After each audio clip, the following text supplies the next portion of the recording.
Chess lovers, Surin here, and I have a very fascinating game for you played by an Indian chess grandmaster Surya Ganguly.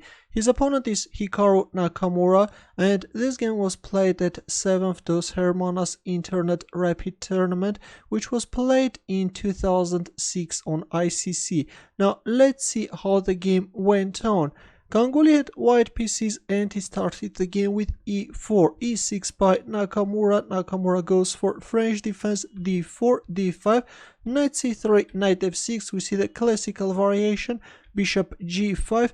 With his last move, white pinned the knight on f6 square, and already the threat is e5. Black has several options to capture on e4, go for burn variation, play bishop e7, or bishop b4. In the game we see bishop b4, which is the McCutcheon variation, e5. Now already white wants to win a piece and black is counter-attacking, white bishop h6. Here white has several options, it takes f6 or bishop d2 or bishop e3. In the game we see bishop e3. Now comes knight e4. Black is intensifying the pressure on c3 and queen g4. This queen is coming after the pawn on g7 using the absence of the dark squared bishop. Here the main move is g6, but Nakamura played g5. Now comes h4. White is instantly starting to challenge black's pawn structure on the king's side. h5. Black wants to kick away white queen and lock up the queen side by playing g4. But in this position, Surya Ganguly came up with a very daring decision. He captured on g5 and sacrificed his queen.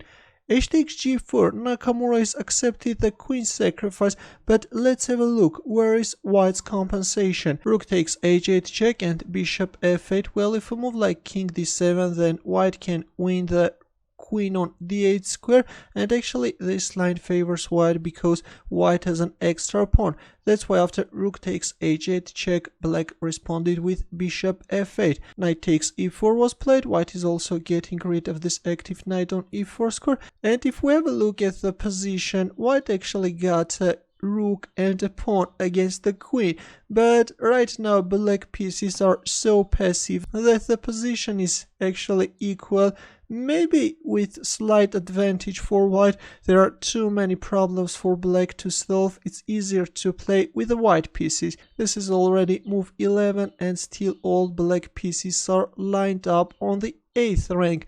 Knight e2 was played. This knight can both jump on g3 square and then on e4 and then on f6, or can choose another path like knight f4 and then push the g pawn forward.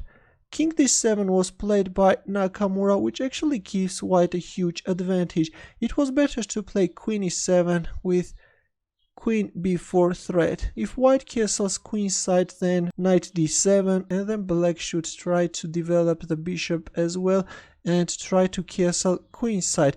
Of course, if black can manage to do all that, then that's going to be winning for black. But in the game after knight e2 we see king d7.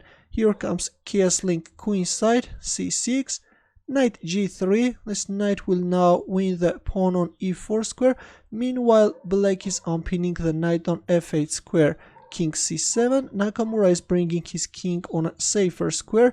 Rook h7. This time the threat is g6.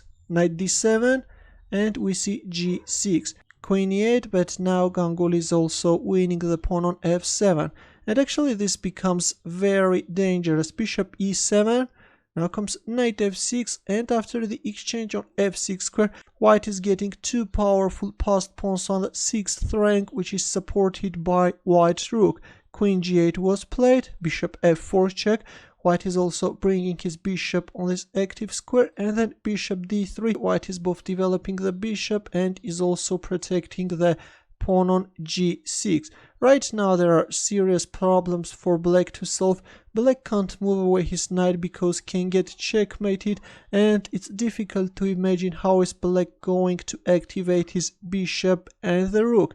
Knight takes f6 was played, a desperate move, and in here Ganguly played bishop c7, and believe it or not, but this is a checkmate. Actually, after knight takes f6, even the simple rook takes f6 is winning, but of course Ganguly went for a checkmate. A very impressive queen sacrifice and a brutal checkmate. Thanks for watching, I hope that you enjoyed this game. For more games, don't forget to subscribe to my channel and I will see you in the next video.